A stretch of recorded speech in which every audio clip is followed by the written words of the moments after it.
Now, a woman who says she was sent home from a receptionist's job because she refused to wear high heels is petitioning Parliament to change the law. Nicola Thorp was employed by an agency who then sent her to work at a management consultancy in London. The agency that employed her, Portico, has said that personal appearance guidelines are in line with standard industry practice. Well, I've been speaking to Nicola Thorp.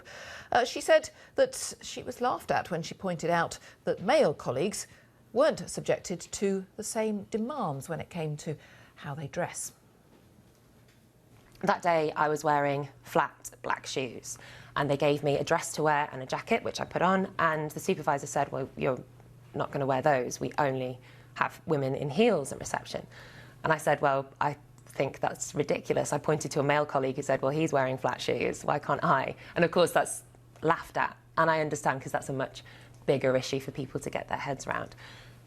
They then said to me, you can go out and buy a pair of heels if you like, we'll let you work. I refused and was sent home. Without pay? No pay.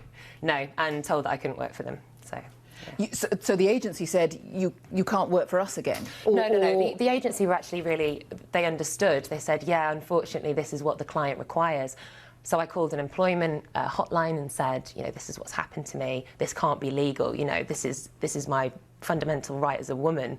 And they said, well, I'm sorry, actually, dress code laws state that employer can make employees wear formal dress code, which I agree with, and they can distinguish between male and female. As it stands, flat shoes are not considered to be formal or smart for a woman to wear, and I think that's unfair. And that still stands. So, and were you surprised to discover that that is? Really, really surprised. Many companies obviously don't take that on board. They're forward thinking and think, you know, this is a really outdated, quite sexist dress code. But there are some companies who think that the way a woman should look in a corporate environment is to be 2 to 4 inches taller and to change the way that I suppose they carry themselves. And there's no doubt in your mind that the flat shoes you were wearing were in keeping in terms of they were smart, they were neat, they allowed you. The point is, I think that you were potentially going to be on your feet for a 9-hour shift because you're walking around the offices showing clients around.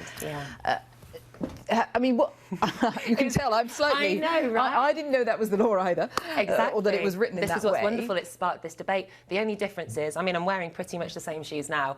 You couldn't tell from the front. I would have just been 2 inches. And what about a woman who might say, oh, but I actually feel better in heels. I feel stronger. Right. Brilliant. I would encourage women to. This is my point. It's my heels. It's my choice. I should be able to choose whether to wear heels or not. If a woman wants to, then absolutely fine. That's up to her.